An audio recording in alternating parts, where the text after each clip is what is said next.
ሰላም። በዚህ ቪዲዮ ናይቲዝ የተሰኘውን በ2021 የወጣውን አሪፍ ፊልም ይዤላችሁ መጥቻለሁ። ፊልሙ እንደምትወዱት ስለማልጠራጠር ላይክ በማድረግ እንድጀምሩ ጠይቃችኋለሁ። ወደ ፊልማችን እንገባለን። ከረዥም ጊዜ በፊት የሰው ልጅና ቫምፓይሮች እርስ በርስ ይተዳደኑ ነበር። ነገር ግን ህጎች አውጥቶ በሰላም ይኖራሉ። አንድ ቫምፓየር ግን ህጉን ጥሶ ጦርነት እንዲጀመር ያደርጋል። ጊዜው ሌሊት ነበር። ጄ የሴት ጓደኛውን ማሪያን ከላውንደሪ ቦታ ሊወስድም ይመጣል። በመኪናው ውስጥ እያሉ ጄ በመኪና እየተከታተሉት እንደሆነ ያስተውላል። ከጄ ምላሽ ስንረዳ መኪናውን እንደሚያውቀውና በእርግጠኝነት ሲያየው ደስተኛ እንዳልሆነ ይስተዋላል። በቅጽበት ሁለቱም ይቆማሉ። ጄ ሽጉጡንም ይይዛል። በመኪናው ውስጥ ያለው ሰው ቪክተር ይባላል። እሱም አደገኛ ቫምፓየር ነው። መብራቱ አረንጓዴ እንደበራ ጄ ነዳጁን ረግጦ ይነዳል። ጄ ቪክተርን ለማግኘት ከመኪናውም ይወጣል። ለሰዎች ማስጠንቀቂያ መስጠት አለብኝ፣ መኪናውን ይዘሽ ወደ ወንድሞችሽ እንድትሄጂ ይፈልጋለሁ በማለት ማሪያ መኪናውን እንድትወስድ ይነግራታል። በምድር ቤት ውስጥ ተገልብጠው የተንጠለጠሉ 3 ደም የሚፈሳቸው አስክሬኖች ያገኛል። ማሪያ መኪናውን ልታስነሳ ስትል በድንገት አንድ ሰው መስኮቱን ይሰብራል። ጄ ድምፁን ሰምቶ ሲመለከት ማሪያን በመኪናው ውስጥ አያገኛትም። ትዕይንቱ ሲቀየር ቤኒ የሚባል አንድ ሰው እንደ ሕፃን ተኝቶ እንመለከተዋለን። ቤኒ ከአያቱ ጋር የሚኖርና በኮሌጅ ኢኮኖሚክስን የሚያጠና ቀላልና ደግ ሰው ነው። በትርፍ ጊዜውም የሙዚቃ ቤት በመስራት ያሳልፋል። አያቱ አቡኤላ በተለይ ለቤኒ ምግብ ማብሰል የምትወድ ጣፋጭ አያት ናት። አዲስ ቤት እየሰራ ሳለ ወንድሙ ጄ በስልክ ከሰው ጋር እንደሚያወራ ይሰማል። ጄ በጣም ሀብታም ለሆኑ ሰዎች የግል ሹፌር ሆኖ ይሰራል። ነገር ግን ዛሬ የሚሰራቸው ሌሎች ነገሮች አሉት። ስለዚህ ቤኒ የእሱን ቦታ ወስዶ ለእሱ መስራት ይፈልጋል። ምክንያቱም ገንዘብ ያስፈልገዋል። መጀመሪያ ላይ ጄ ተጠራጣሪ ነው። ነገር ግን በመጨረሻ እድል ለመስጠት ወስኖ ቁልፎቹን ለወንድሙ ይሰጧል። የቤኒ ስራ ሰዎችን በጣም በቅንጦት መኪና ማጓጓዝ ነው። ቤኒ ዛሬ ማታ በጄ ምትክ እየሰራ ስለሆነ እሱ ጄ እንደሆነ ለሁሉም መንገር አለበት። ቤኒ እንደዚህ አይነት መኪና እንደዚህ ባለ የሚያምር ልብስ ለብሶ በመንዳቱ በጣም ተደስቷል። ገና የገና ስጦታውን ያገኘ ልጅ ያህል ደስተኛ እንደሆነ ፊቱ ላይ ማየት ይቻላል። ምሽት ላይ ቤኒ ደንበኞቹን ለመውሰድ ወደ አንድ መኖሪያ ቤት ይነዳል። በጣም ተጨንቋል። ጎበዝ ባለሙያ መስሎ መታየት ይፈልጋል። በድንገት ቆንጆ ቀይ ጸጉር ያላት ልጅ ከመኖሪያ ቤቱ ትወጣለች። ቤኒ ዞዌ የተባለችው ሴት መስለዋለች፣ ግን የልጅቷ ስም ብሌር ነው። ብሌር የዞዌ የቅርብ ጓደኛ ነች። ከዚያም ቤኒ ዚፑ ክፍት እንደሆነ ስላየች ያፍራል። የመኪናውን በር ለእሷ መክፈት እንዳለበት እንኳን አያውቅም። እንዴት አክት ማድረግ እንዳለበትም አያውቅም። ይህ ለመጀመሪያ ጊዜ የግል ሹፌርነት ልምዱ እንደሆነ ከሩቅ ማወቅ ይቻላል። ከዚያም ዞዊን ያገኟታል። የቤኒ ስራ ሴቶቹን ፀሐይ እስክትወጣ ድረስ ወደ 5 የተለያዩ መዳረሻዎች መውሰድ ነው። በመኪናው ውስጥ እያሉ ሴቶቹ ከቤኒ ጋር ጨዋታ መጫወት ይፈልጋሉ። ዛሬ ማታ የመጨረሻ ምሽት እንደሆነ ብታውቅ ምን ታደርጋለህ ብለው ይጠይቁታል። ብሌርና ዞዊ አስደናቂ ነገር ይጠብቃሉ። ነገር ግን ቤኒ በጣም ዘና ያለ ሰው እንደሆነና ምንም ልዩ ምኞቶች እንደሌለ ይናገራል። በጉዞ በሙሉ ቤኒ ያለማቋረጥ ብሌርን ይመለከታል። በጣም ተመችተዋለች። አረ ሹፌር አይኖችን በመንገድ ላይ አድርግም ይሉታል። የመጀመሪያ መዳረሻቸው ይደርሳሉ። ወደ መኖሪያ ቤቱ ከመግባታቸው በፊት ሴቶቹ ቀይ ድንጋይ ያለው ክታብ ያወጣሉ። በግልጽ ለማየት እንደሚቻለው እንደዚህ አይነት ክታብ ካላችሁ ብቻ ነው ማለፍ የምትችሉት። ይህ በእንዲህ እንዳለ ጄ በዚያው ምሽት የቫምፓይሮችን ጉዳይ እንዴት መፍታት እንደሚቻል እቅድ እያወጣ ነበር። ቪክተር በግልጽ ጦርነቱን ጀምሮታል። ሴቶቹ ገና አልተመለሱም። ስለዚህ ቤኒ አየር ለመቀበል ከመኪናው ይወጣል። መሬት ላይ እነሱ ያላቸውን ተመሳሳይ ክታብም ያገኛል። ብዙም ሳይቆይ ሴቶቹ ከመኖሪያ ቤቱ ወጥተው ወደሚቀጥለው መድረሻቸው ይሄዳሉ። ወደ ግራውንድ የመኪና መቆሚያ ቦታም ይገባሉ እና ለመጀመሪያ ጊዜ እንደነበረው ቤኒ እነሱን መጠበቅ አለበት። በዚህ ሂደት ውስጥ ቤኒ ዞዊ ስልኳን በመኪና ውስጥ እንደረሳቸው ያስተውላል። ቪክተር ስለ ጄ ለመጠየቅ መልእክት እንደላከላትም ያስተውላል። በዚያን ጊዜ እንደ ጄ ስለሆነ ቤኒ እንግዳ ነገር ይሰማዋል። ብዙም ሳይቆይ ቤኒ ለጄ ለመደወል ይሞክራል። እሱ ግን መልስ አይሰጠውም።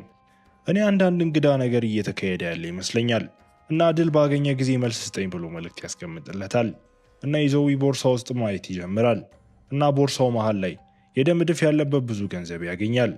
ገንዘቡን እየነካካና እየቆጠረ እያለ በአጋጣሚ ደሙ ፊቱ ላይና ሸሚዙንም ይነካል። ያ በቂ ያልሆነ ያህል አንድ ፖሊስ ወደ መኪና ማቆሚያው ቦታም ይገባል። ቤኒ ብዙ ሳይቆይ ከመኪናው ወጥቶ ሴቶቹ ወደ ገቡበት ውስጥ መሮጥ ይጀምራል። ሆቴል ይመስላል። በመግቢያው ላይ ቤኒ በጣም እንደተረበሸ እንደሚያልበውና በሸሚዙ አንገት ላይ የደም እድፍ እንዳለበት ያስተዋለችውን አስተናጋጅ ያገኛል። ደህንነቶችን ልጠራ ነበር፣ ነገር ግን ቤኒ በእጁ ላይ ያለውን ክታብ ስታይ ሁሉም ነገር ይለወጣል። አስተናጋጇ ወዲያውኑ ይቅርታ መጠየቅ ትጀምራለች እና ቤኒ በእርግጥ የክታቡ ባለቤት መስሎ ለመታየት ይሞክራል። አስተናጋጇ ቤኒን ወደ አሳንሳሩ ትሸኘውና በኃላፊነት እንዲጠጣ ትነግረዋለች። ግን አልኮል ማለቱ አይደለም። ቤኒ ወደ ክፍሉ ሲገባ ብሌርና ዞዊ ከሁለት ወንዶች አንገት ላይ ደም ሲጠቡ ሲያይ ይደነግጣል። ዞዊ አፏ ላይ ደም ተለቅልቃ ቤኒን በሁለት እጆቿ አንስታ ልታስፈራራው ትሞክራለች። በዚያን ጊዜ ቤኒ እሱ ጄ ሳይሆን ወንድሙ እንደሆነ ይናዘዛል። ዞዊ ጄ ስላልሆነ ምንም እንደማይጠቅም በመቁጠር ደሙን ልጠጣው ትፈልጋለች። ነገር ግን ብሌር ቤኒ ወደ ጄ እንደሚወስዳቸው በመንገድ ልታሳምናት ትችላለች። በድንገት አንደኛው ሰውም ይነቃል። ይህም በጣም ጥሩ ነበር። በእርግጥ ይህ ድግስ የታቀደ ነው እና እነዚህ ሁለቱ ሰዎች ለቫምፓይሮች ደማቸውን እንዲመግቡ እየተከፈላቸው ነው። ነገር ግን ዞዊ ትንሽ ተዘናግታ አንደኛውን በጣም በመምጠጧ ገድለዋለች። ሁለተኛውን ሰው እንድትጨርስም ለብሬል ትነግራታለች። ይህ በእንዲህ እንዳለ ቤን ወደ ውጪ መሮጥ ይጀምራል። ወደ ውጪ እንደደረሰ ቀደም ብሎ ያመለጠው ፖሊስም ያቆመዋል። ቤኒ ምን እንደተፈጠረ በጭንቀትም ይነግረዋል። ነገር ግን ፖሊሱ ጨርሶ ያልተገረመ ይመስላል። እንዲያውም ሊያስረውና ሊወስደውም ይፈልጋል። ነገር ግን እራት በልተው በጨረሱት በሁለቱ ሴቶችም ይቋርጣል። ሴቶቹና ፖሊሱ እርስ በእርሳቸው የሚተዋወቁ ይመስላሉ። እንዲያውም እነሱ ቫምፓይሮች እንደሆኑም ያውቃል። ከአጭሩ ውይይት በኋላ ፖሊሱ ቤኒን ይለቀዋል። ለአንድ ሰው የጽሑፍ መልእክት ለመላክም ይሞክራል። ነገር ግን ዞዊ በፍጥነት አይታ ስልኩን ትሰብርበታለች። ይህ በእንዲህ እንዳለ ቪክተር በጣም በቅንጦት መኖሪያ ቤቱ ውስጥ ትኩስ ደም እየጠጣ ነው። በቤቱ ግራውንድ ውስጥ ደማቸውን የሚቀዱት ሰዎች አሉ። በመስታወት የተሰሩ ሳጥኖች ውስጥ አስረውም ተኝተዋል። ደም ከቀመሰ በኋላ ቪክተር አንዳንድ ልዩ ሰዎችን ለመጎብኘት በመኪናውም ይወጣል። ይህ በእንዲህ እንዳለ ቤኒ ከሁለቱ ሴቶች ጋር በመኪናው ውስጥ ነው እና አንድ ጊዜም ለማምለጥ ይሞክራል። ቀበቶውን ፈቶ ከመኪናው ይወጣል። ነገር ግን ዞዊ ከፊት ለፊቱ በቅጽበት በመገኘቱ ይደነቃል። ወደ ቪክተር ስንመለስ ግሬስ እና ኢቫ የሚባሉትን በከተማ ውስጥ በጣም ኃይለኛ የሆኑ ቫምፓይሮችን ሊጎበኝ ይመጣል። በእርግጥ ቪክተር ለእነሱ ይሰራል። ግሬስ እና ኢቫ በኤሌ ውስጥ ሌላ አለቃ ከሆነው ከማርቲን ጋር ይሰራሉ። ሴቶቹ ቪክተር የሰላሙ ስምምነት ሰብሮ አልፎ የጄን ሴት ጓደኛ ማሪያን እንደገደለ ያውቃሉ። በዚህ ጊዜ ቪክተርን እንዴት እንደሚቀጡ መወሰን አለባቸው፣ ምክንያቱም ለዓመታት የዘለቀውን የሰላም ስምምነት ጥሷል። ግሬስ ቪክተር ለረዥም ጊዜ ከከተማው እንደሚታገድ ለቪክተር ትነግረዋለች። ነገር ግን ቪክተር ወደ የትም እንደማይሄድ ይናገራል። ከዚያ በኋላ መላውን ኤሌ ለመቆጣጠር ያሰበውን እቅድ ይገልጻል። ኢቫ ወዲያውኑ ደህንነትን ለመጥራት ትሞክራለች። ነገር ግን ጠባቂው በቪክተር እንደተገደለ አያውቁም። እሱ እንደ ቦክሰኛው ማይክ ታይሰን የሰውየውን ጆሮ ቆርጦ ሲያወጣ ትንፋሽም ያጣሉ። በዚያ ጊዜ እነሱን ሊያድናቸው የሚችል ማንም የለም እና ሁለቱም በቪክተር ይገደላሉ። ይህ በእንዲህ እንዳለ ቤኒና ሴቶቹ በገበያ ላይ ቆመዋል። ዞዊ የሆነ ነገር ለመግዛት ትወጣለች። በመኪናው ውስጥ ቤኒ በጣም ተረብሿል እና ብሌር ለማረጋጋት ትሞክራለች። በዚህ ከተማ ውስጥ ቫምፓይሮችና ሰዎች የተወሰኑ ሕጎችን በመከተል አብረው እንደሚኖሩ ትገልጻለች።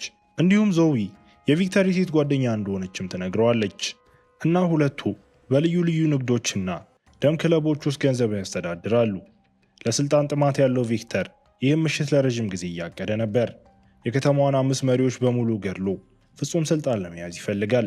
ብሌር የቤኒ ወንድም ጄ የሰላም ስምምነቱን እንደሚመራና ቪክተር እሱን ተጠቅሞ በከተማው መሪዎች ላይ ሊያዞረው እንደሚፈልግ ትነግረዋለች። ለዚህ ነው ቪክተር ጄን ለማነሳሳት ማሪያን የገደላት። ነገር ግን ቤኒ በጄ ቦታ በመምጣቱ እቅዱ ተቀይሯል። ስለዚህ ቤኒ ሴቶቹን ወደ ወንድሙ መውሰድ አለበት። በቤኒና ብሌር መካከል የሆነ ስሜት አለ። ሁለቱ እየተቀራረቡ ነው። ይህ በእንዲህ እንዳለ ጄ ቫምፓየሮችን ለማደን ቡድኑን በድጋሚ ሰብስቧል። የኤሌ አለቃ ወደ ሆነው ወደ ጂዮ መኖሪያ ቤትም ይደርሳሉ። ጂዮ ብሌርና ዞዊ ወደ ድግሱ እንደመጡና ግድያ እንደፈጸሙ እናም በጣም ብዙ ደሙን እንደጠጡት ይነግረዋል። ስለዚህ በአስቸኳይ መጠጥ ያስፈልገዋል። ጄ ብሌርና ዞዊ ወደ 3ቱ ነገስታት እያመሩ እንደነበር ካሳወቁ በኋላ ወዴት እየሄዱ ነበር ብሎ ይጠይቀዋል። እሱም ደም ከሰጠኸኝ እነግርሃለሁ ይላል። ጄም መጀመሪያ ምን እንዳሉኝ ልትነግረኝ ይገባል ብሎ ሲለው በኤሌ ውስጥ ታዋቂ ክለብ የሆነው 3ቱ ነገስታት የተባለውን ቦታ እንደጠቀሱ ይናገራል። ከዛም የጥይት ናዳ ወርደውበት ይገድሉታል። ብሌር ዞዊና ቤኒ ወደ ሶስቱ ነገስታት ክለብ ያመራሉ እና ሴቶቹ እንዳያመልጥ ቤኒ ከነሱ ጋር እንዲመጣ ይፈልጋሉ። ወደ ክለቡ ከመግባታቸው በፊት ቤኒ የኮሌጅ ጓደኞቹን ያገኛል። እነሱ እንዲገቡ እንዲረዳቸው ቤኒን ለመጠቀሚያ ያስቆሙታል። ከዚያም ሹፌር ስለሆነ እሱ ላይ ማሾፍ ይጀምራሉ። ብሌር እነሱን መቋቋም አትችልም እና በጓደኞቹ ፊት ያለውን ሰው ደረጃውን ለማሻሻል ተወስናለች። ቤኒን ይዛ መሳም ትጀምራለች።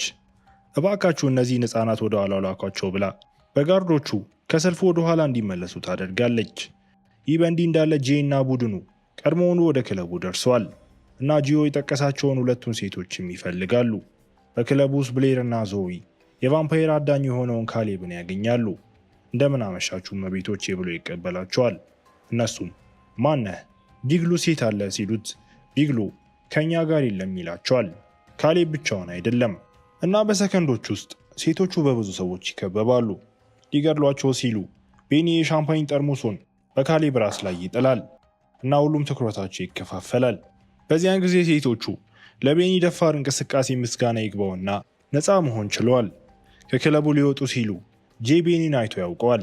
ሊከተለው ሲል በአንደኛው ሰራተኛ ይቆማል እና ጄ በቁጣ ቢላዋውን አውጥቶ በልቡ ላይ ይወገዋል። ከዚያ በኋላ ቫምፓየሩ መሬት ላይ ወድቆ መቃጠል ይጀምራል። ሴቶቹና ቤኒ ወደ መኪናው ሊገቡ ሲሉ የቫምፓየር አዳኞች በቀስት መምታት ይጀምራሉ። ወዲያውኑ ወደ መኪናው ይገባሉ እና ቤኒ በፍጥነት ይነዳል እና ዞዊ ምንም አደጋ እንደሌለ ያህል ጭንቅላቷን ከመስኮቱ ውስጥ አውጥታ መጮህ ትጀምራለች። ቤኒ ብሌር እና ዞዊ እንዲያመልጡ ለመርዳት ይወስናል እና በቤቱ እንዲደበቁም ይፈቅድላቸዋል። የቤኒ አያት በጣም ፈርታለች እና ማብራሪያዎች ከተሰጧት በኋላም ትረጋጋለች። ቤኒ ከዚህ በፊት ሁለት ሴቶች ይቅርና ምንም ሴት ልጅ ወደ ቤት አምጥቶ አያውቅም። ይህ በእንዲህ እንዳለ ጄ እና ጓደኞቹ ለቪክተር በሚሰራው ፖሊስ ይቆማሉ። ቪክተር ሮሶ ፑሮ በተባለው ምግብ ቤት ሊያናግረው እንደሚፈልግ ለጄ ይነግረዋል። በቤኒ ቤት ውስጥ ዞዊ ከቪክተር ጋር በስልክ እያወራች ነው እና ለመግደል አንድ አለቃ ብቻ እንደቀረ ይነግራታል። ሌሊቱን በሙሉ ቤኒና ብሌር እርስ በእርሳቸው እየተዋደዱ ይሄዳሉ። ብሌር በሚያስደንቅ ውበቷ እና ቤኒ በቀላልነቱ ብሌርን የድሮ ህይወቷን ያስታውሳታል። በፊት ብሌር ሰው ነበረች እና መደበኛ ህይወት ትኖር ነበር። ነገር ግን በዞዊ ተለውጣለች። አንዳንድ ጊዜ እንደገና ሰው መሆን ይናፍቃታል። ወደሚቀጥለው መድረሻ ለመሄድ ጊዜው ደርሷል እና ብሌር አደጋ ላይ እንዳይወድቅ ቤኒ ከነሱ ጋር እንዲመጣ አትፈልግም። ነገር ግን እሱ ከነሱ ጋር ለመሄድ ይወስናል። ይህ በእንዲህ እንዳለ ጄ ወደ ምግብ ቤቱ ደርሶ ቪክተርን ያገኘዋል። ቪክተር የመጨረሻ እንቅስቃሴውን ማድረግ ያስፈልገዋል እና የጄን ጊዜ ማባከን ይፈልጋል። ቪክተር እያወራ ሳለ ጄ ጥይት ተኩሶ አናቱን ይበሰዋል እና በቢላዋ ልቡን ሊወጋው ሲል ቪክተር እጁን ይዞት ጭንቅላቱን ማደስ ይጀምራል። ከዚያ በኋላ ማርያን እንደገደለና ስጋዋን እንዳበሰለ እንዲሁም አሁን እየበላ ያለው ስጋ ራሱ የእሷ እንደሆነ ይገልጽለታል። ቤኒና ሴቶቹ ወደ ሮኮ ባር ይደርሳሉ። እብድ ሰው የሆነው ሮኮ ሶስቱ ሳይነግሩት በመምጣታቸው ግራ ተጋብቷል እና ፈርቷል። ግን ዝም ብሎን የደነገጠው ዞዊ ከእሱ ጋር ማውራት ትፈልጋለች። ስለዚህ ቤኒና ብሌር ወደ ውጭ ወጥተዋል።